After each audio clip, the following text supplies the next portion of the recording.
Ces enfants de maternelle partiront peut-être à l'étranger un jour pour étudier, comme ces lycéens de différentes nationalités qui sont arrivés hier à Nantes. Ils sont 7 et pendant une année, ils vont vivre dans des familles de la région. Une sacrée expérience à cet âge qui est proposée par plusieurs structures comme l'association AFS, Vivre sans frontières. Olivier Quentin et Thierry Poirier ont suivi Benjamin, un jeune Américain qui va vivre l'année scolaire dans une famille nantaise.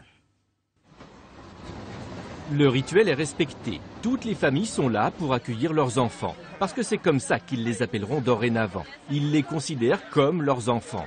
Florence et Frédéric en ont eu 5 déjà, autrichiens, péruviens ou finlandais. Good trip?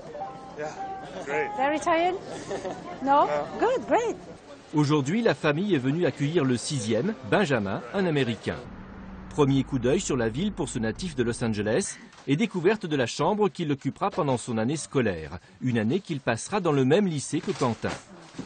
Je vais faire un peu le guide pendant peut-être 3-4 jours et après je laisserai un peu ceci sur des potes, tout ça au lycée. J'avais le choix entre la France, l'Italie et l'Espagne. Et comme je connaissais déjà un peu l'espagnol, du coup j'ai choisi la France, c'est plus sympa. Et me voilà.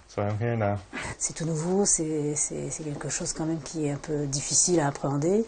Et donc nous on est là pour au contraire lui montrer que ça va bien se passer, que l'année va être pas facile, parce que c'est pas une année facile, mais disons qu'on va pouvoir être un soutien important, une vraie famille quoi en fait, c'est ça. Parfois, la relation ne se fait pas, mais souvent, le lien se tisse et devient si fort que l'on continuera de se voir longtemps après. Mais surtout, cette aventure doit être partagée par toute la famille. Ils ont été habitués à voir des jeunes, des plus grands qu'eux, donc à l'époque, et de les accueillir, de faire partie de cette aventure, on va dire, pour le jeune. Donc c'est une décision qui se prend complètement avec tous. Et s'il y en a un qui n'est pas d'accord, on ne le fait pas. Tout le monde était donc d'accord, sauf peut-être le chat, un peu sur ses gardes. Là, par contre, Benjamin devra se faire accepter.